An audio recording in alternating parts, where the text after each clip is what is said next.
2024 Indonesia's latest horror film, Death is Coming, has quickly claimed the #1 position at the local box office in just a few days since its release.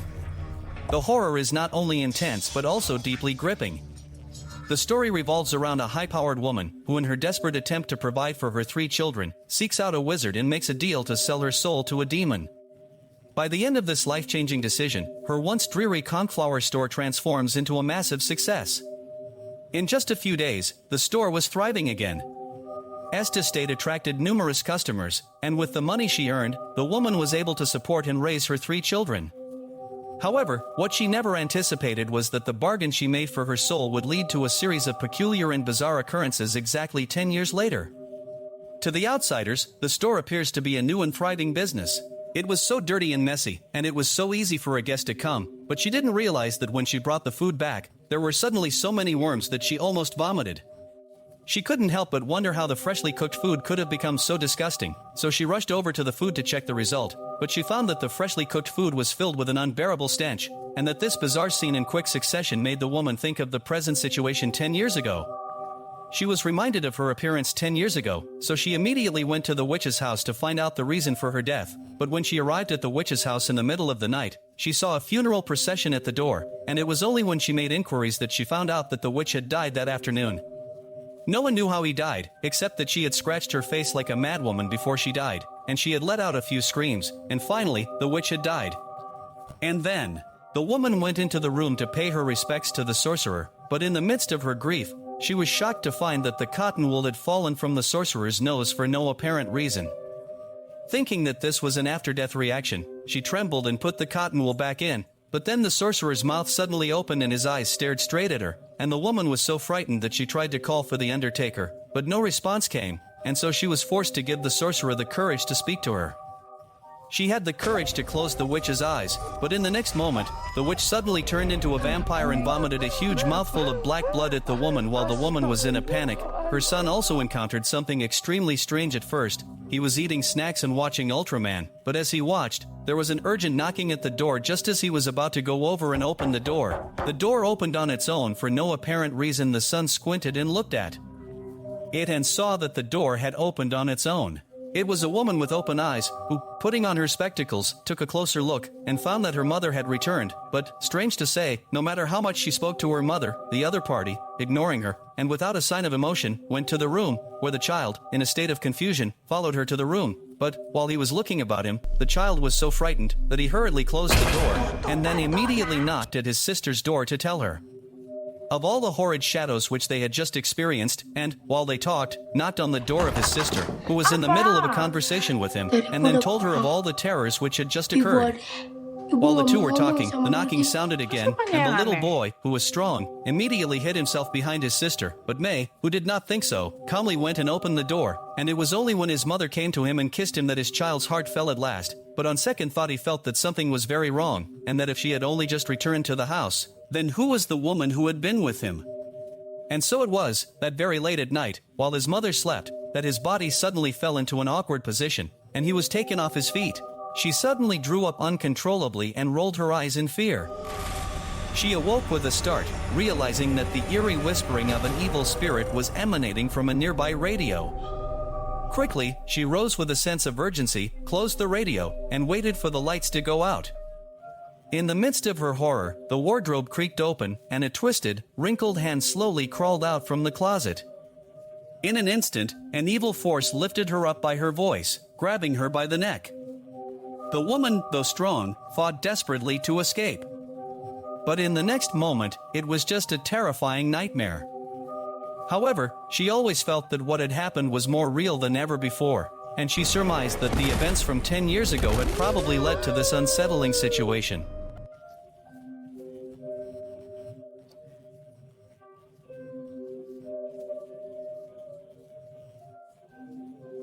The next day, a woman found a priest who asked her to see herself clearly and performed a spell. Then she found a teacher who did the same, and as the spell was repeated, she fainted. But soon, she woke up, eyes bloodshot. wangi samane tong pipilueun pun teu hayang pae.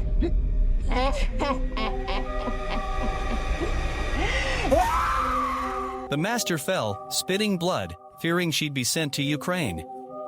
But the woman suddenly returned to normal. Realizing this was an evil spirit's warning, the master knew interfering meant death. She also understood the woman's ritual from 10 years ago was flawed, as the sorcerer who performed it had died. With no one left to offer sacrifices, the spirits targeted the woman. Segera keluarkan apa yang ada di dalam tubuh kamu sebelum terlambat. Dan ini tidak mudah. Kamu harus ke tempat orang yang telah memasanginya di tubuh kamu, atau kerabatnya, atau orang yang ilmunya lebih tinggi. The woman made her way to the witch's house, hoping to find her relatives. However, upon stepping inside, she quickly realized that the place had been abandoned for quite some time. It was clear that no one had been there for a long while. Just as she was about to decide what to do next, she noticed a dark figure appearing in a mirror. This figure began to approach her slowly. Sensing that something was terribly wrong, the woman turned around. The sight she saw was so terrifying that she let out a scream of fear.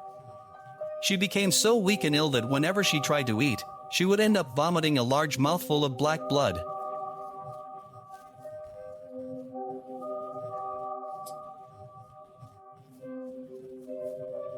This time, Wai finally answered the phone and rushed home, but when they arrived at the room, they found that the mother and the younger brother had disappeared, leaving only a strange, vibrating sound echoing in their ears. Following the sound, they went to the bathroom, where they finally found the mother and the younger brother, but at first glance, they were shocked to death. Dari daerahna panas, kudu dimandian. Ibu!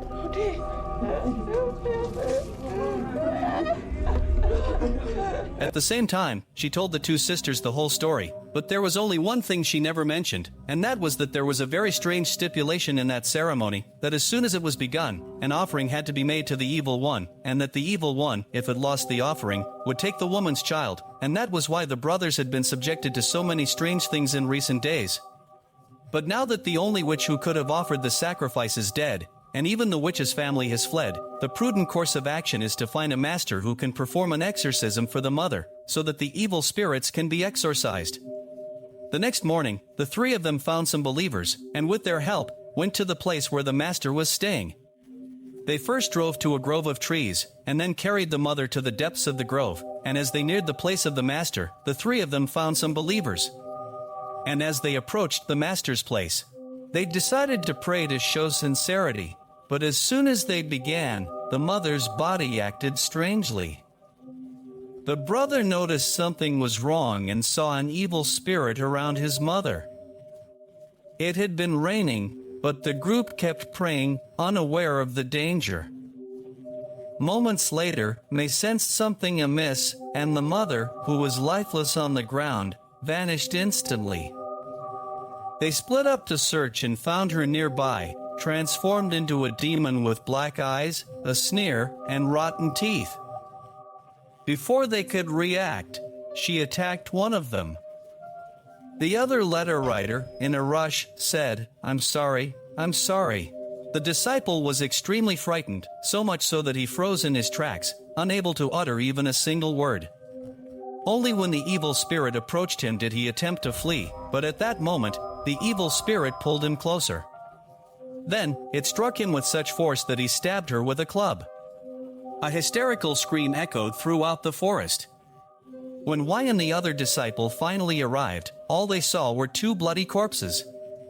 When Wei responded, he found another corpse on the ground, and the demon had already vanished.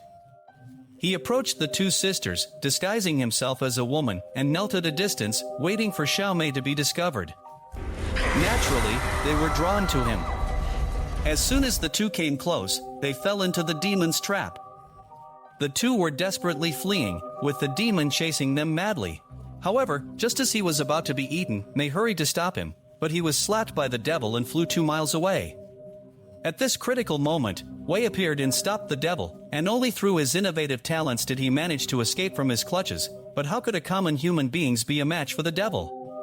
Soon after that, Wei was strangled by the devil, and even though he tried hard to struggle for his life, it was no use.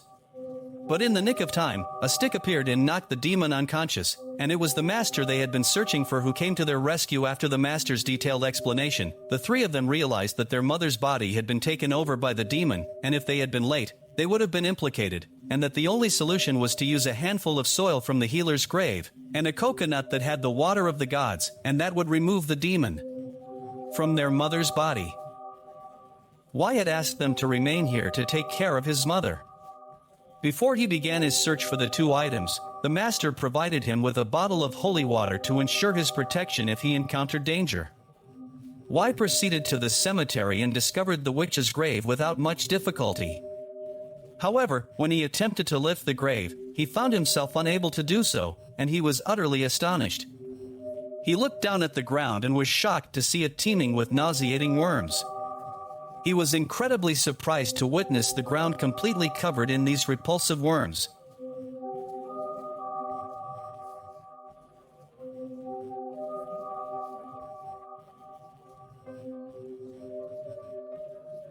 At the same time, he sprinkled the leftover water, and the dead bodies around him disappeared. Finally, Wei hurried out of the tomb and drove his car to look for the coconut, but there were so many trees here, how could he look for it? For a while, Wei was at a loss, but then the mother's soul appeared and guided him to the coconut. As if sensing the danger, the demon began to struggle. The teacher told the sisters to stand back, and then he began to recite the incantation. But no matter how he recited the incantation, it had no effect on the demon. In addition, the demon made a cruel remark, warning the teacher not to meddle. Bye, Mom. Bye, money!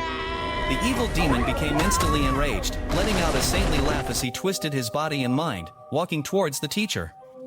Observing the immense strength of the evil demon, the teacher decided not to conceal his own power any longer. He unsheathed his ancestral sword, engaging in battle with the evil demon once more. Despite the fact that the evil demon nearly lost his second brother when he drew his sword, they continued to fight fiercely.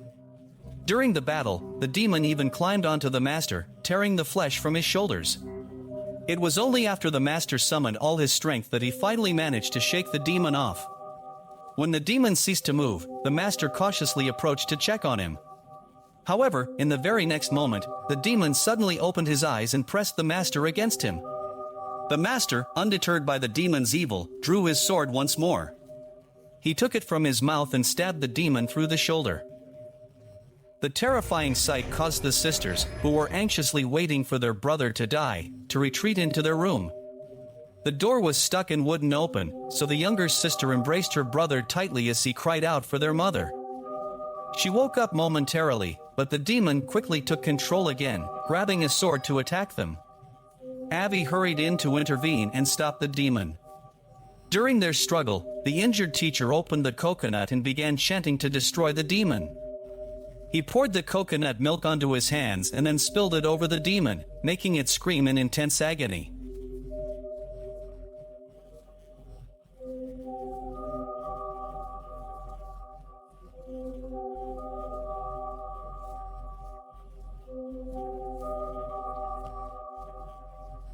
In the midst of the big incident, the evil demon was finally able to leave the woman's body by spreading rouge on her again, and the family finally regained peace and quiet, and the evil demon didn't bother the four of them anymore. But their mother, who had been seriously injured by the evil demon, unfortunately passed away, and the three of them survived only because her mother handed over the store to Wei in May before she died. But things didn't seem to be over yet.